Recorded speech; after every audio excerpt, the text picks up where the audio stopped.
Anytime you can start out 1-0 in conference play, that's always a positive thing. We've considered UTEP to be the most improved team in the league so far this year. We don't think we're very far behind them in terms of improvement, but we had said earlier this week that this was a team that we had a lot of respect for because Ken has done a great job getting his team to where they are right now and building up their 9-3 record heading into this match. I thought offensively they would pose problems for us, but it turns out defensively they really pose problems for us. We really,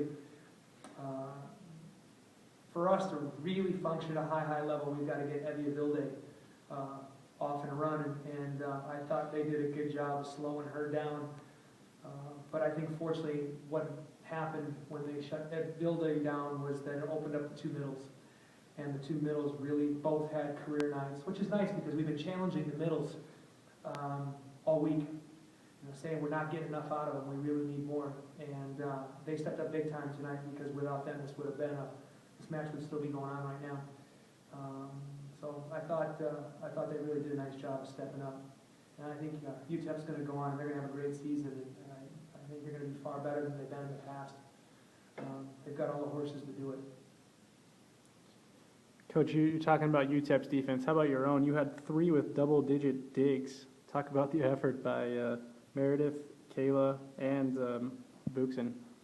Yeah, well, I mean, once you get into conference, the hitting percentages seem to go down.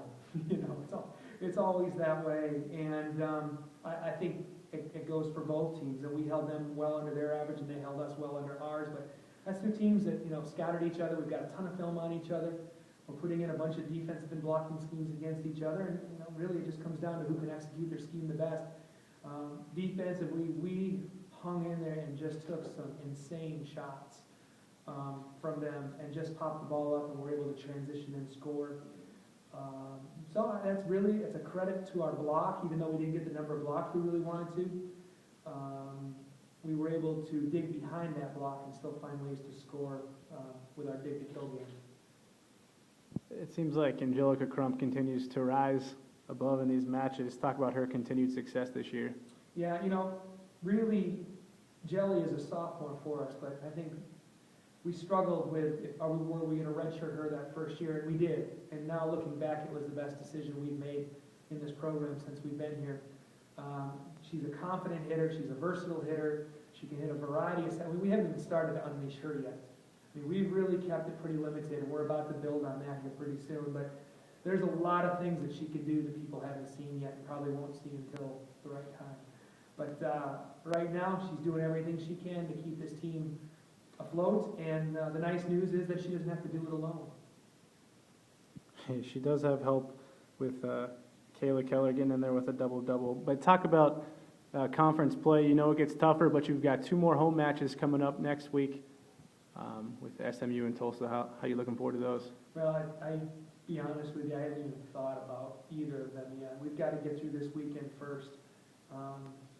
My mind for the last 4 days has been so wrapped up in UTEP that I haven't even studied a second of film on FIU, who we play tomorrow. So it's going to be a late night tonight.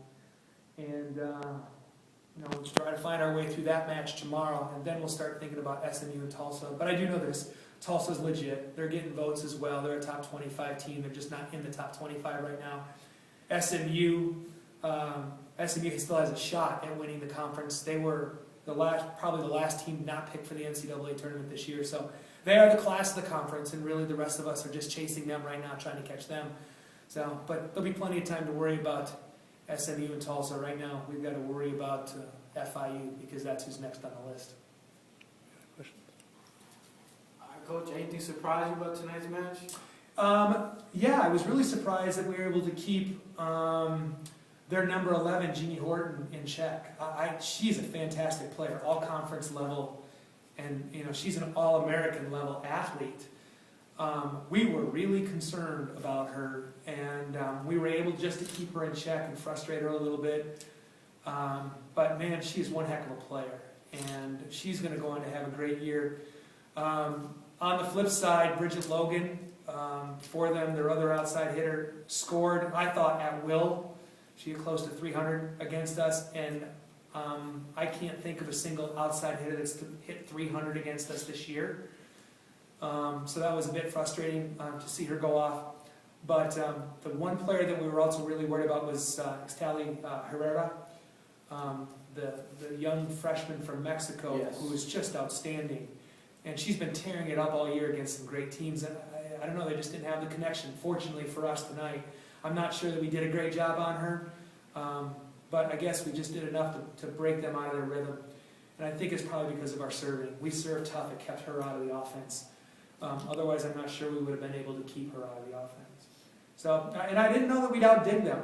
They're one of the better digging teams in the conference, but you know, we did not outdig them, but I thought our digs were really important. Our dig to kill ratio was really high, so I thought that was kind of important.